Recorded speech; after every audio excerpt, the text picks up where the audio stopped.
नमस्कार और स्वागत है। आज हम मानव शरीर के सबसे महत्वपूर्ण अंगों में से एक फेफड़ों की अद्भुत दुनिया की खोज करेंगे।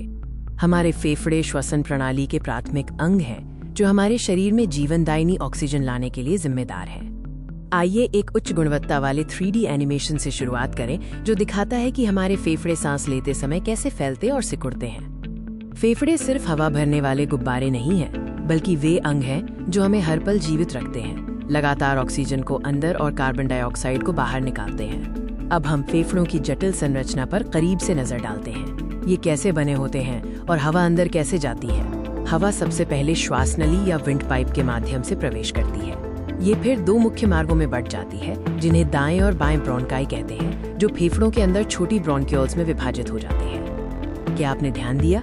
हमारा बायां फेफड़ा दाएं फेफड़े से थोड़ा छोटा होता है। ऐसा इसलिए है क्योंकि इसे छाती में हमारे हृदय के लिए जगह बनानी पड़ती है। आप स्क्रीन पर फेफड़ों के मुख्य हिस्सों को हिंदी में देख सकते हैं, जैसे श्वास नली, ट्रेचिया, दायां ब्रोंकाई, राइट ब्रोंची और बायां फेफड़ा, लेफ्ट लंग। तो वास्तव में गैसों का आदान प्रदान कहाँ होता है?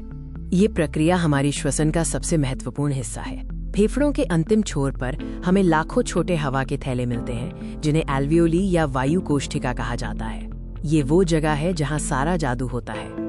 एल्वियोली में ऑक्सीजन पतली रक्त केशिकाओं कैपिलरीज में प्रवेश करती है और उसी समय अपशिष्ट कार्बन डाइऑक्साइड रक्त से निकलकर सांस के माध्यम से बाहर निकलने के लिए एल्वियोली में प्रवेश करती है। फेफड़े अपने आप हवा नहीं खींच सकते, उन्हें एक शक्तिशाली मांसपेशी की मदद की जरूरत होती है, जिसे डायाफ्राम कहा जाता है। डायाफ्राम फेफड़ों के ठीक नीचे स्थित होता है। यह एक गुंबद के आकार की मांसपेशी है, जो हमारे सांस लेने के लिए आवश्यक है।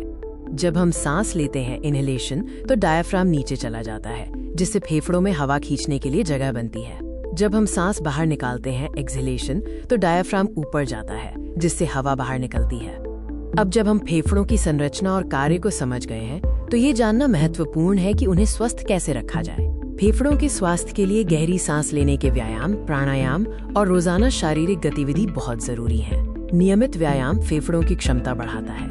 सबसे महत्वपूर्ण बात यह है कि प्रदूषण और धूम्रपान से दूर रहें, क्योंकि ये हमारे फेफड़ों को सबसे ज्यादा नुकसान पहुंचाते हैं। हमारे फेफड़े हमारी सेहत के लिए अमूल्य हैं। उनका ध्यान रखें, क्योंकि स्वस्थ फेफड़े ही स्वस्थ जीवन की कुंजी हैं। देखने के लिए धन्यवाद।